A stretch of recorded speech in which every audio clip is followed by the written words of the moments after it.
مبابی همیشه میفهمودن بزن بهادر عرض میکردم بله میفهمودن که یارو شوته میخواست خودش جای دکتر غالب بکنه. جست گرفت به مریضه این دوا رو نگاه کرد گفت این دارو رو بهت میدم یه قرصه 2 تا در روز میخوری یکی یه رو قبل از خواب یکی هم یه رو قبل از اینکه بیدار بشی. روشن شد یا همچی بذارم که دیگه بیدار نشی.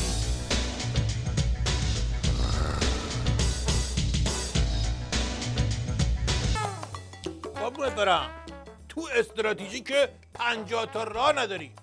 یه راه اینه که تحریما همینطوری بره جلو و داستان نفت و دلار و ضایع شدن ریال و عواقبش که بگی بره جلو. این راه اول به کنار. راه دوم و رستم قاسمی وزیر نفت پیشنهاد کرده گفته اصلا نفت نفروشید. خودش هم بهش میگه طرح بی منم موافقم طرح بی شورا. بهش میگن نفت رو نمیخری مشهد میگه خب پس ما هم نمیفروشیم. به یارو گفتم ما رو ببین که با خر طرفیم. گفت بی خودتون با خر طرفین. راه سوم مقام عظما با 2 انگشت شست و سبابه‌شون دماغ مبارک رو بگیرن با دست دیگه نه اینو بدن یکی دیگه براشون بگیره بعد با همون دستشون جام زهر رو بردارن و یه تکونی بدن و بندازن بالا بگن غلط کردیم با هسته‌ای و بسته‌ای و حق مسلم و مرض قند گرفتیم بس که شکر خوردیم. البته راستشو بگم یه راه چهارم هم هست که من باید سربسته اینجا بگم. به مشنگه گفتن چرا میخوای خودکشی کنی؟ مگه افسرده ای؟ گفت نه خیلی هم سر حالم ولی میخوام تو اوج خداحافظی کنم. البته یه تفاوت بزرگی هست در مثل مناقشه نیست. اون مشنگه تو اوج بود. روزگار مقام عظما طفلی از واک سیاتره.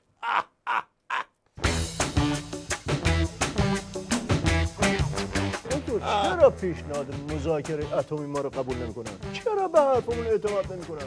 توی دنیای استراتژی این نامردی محض والله. آره با دکترین عطر و آدامس آهای کجاش عطر داره قربونت برم. بابا ساکت بشین کنار دست دارن میکشن ما رو. میگم یه چیز دیگه از اینه که تو ازش میفهمی. مرحوم بابی همیشه میفهمودن بزن بهادر عرض میکردم بله میفهمودن که توصیه من به همه پدر و مادرها اینه که هر وقت بچه‌تون اومد خونه عطر زده بود آدامس هم میجوید ازش دیگه نپرسید سیگار کشیدی یا نه مستقیم بزنی زیر گوشش تا برق از کلش بپره.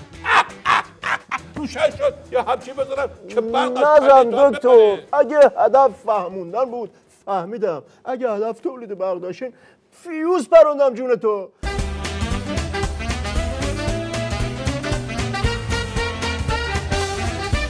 مشنگه به رفیقش گفت هر وقت موبایلت زنگ نزد بدون منم چون شارژ ندارم.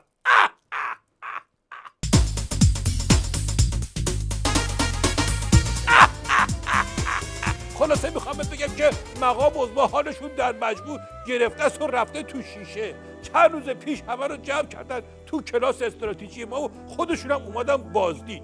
گفتن آقایون اوضاع خطریه. محورای توضیح دادن گفتن که عمامه ها رو بچسبید که باد نبره.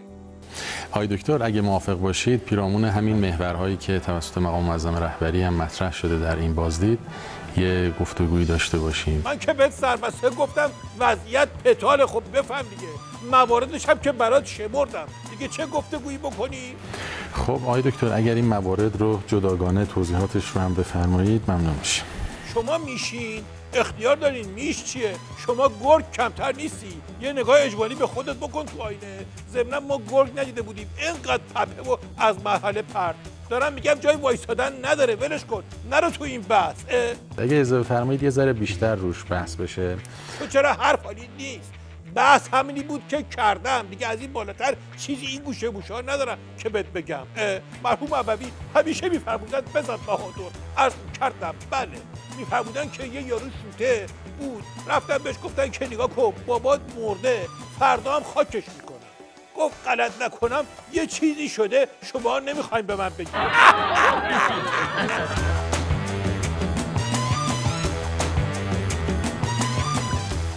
این وحیدی رو جون به جونش کنی همینه. وزیر دفاع که شد فرستادنش کلاس استراتژی من. با سفارش مقام عظما ردیف اول نشست. جاتون خالی. تو مشنگی و خنگی هر خری رو راحت سه اخطاره میکنه. تو بحث سیاسی جفنگیاتی میگه که قاطر با تم 40 درجه همچی ازیونی نمیگه. یه بار بهش گفتم بابا وحیدی پس تو کی میخوای آدم بشی؟ گفتش که من از این قرتی بازی ها خوشم نمیاد.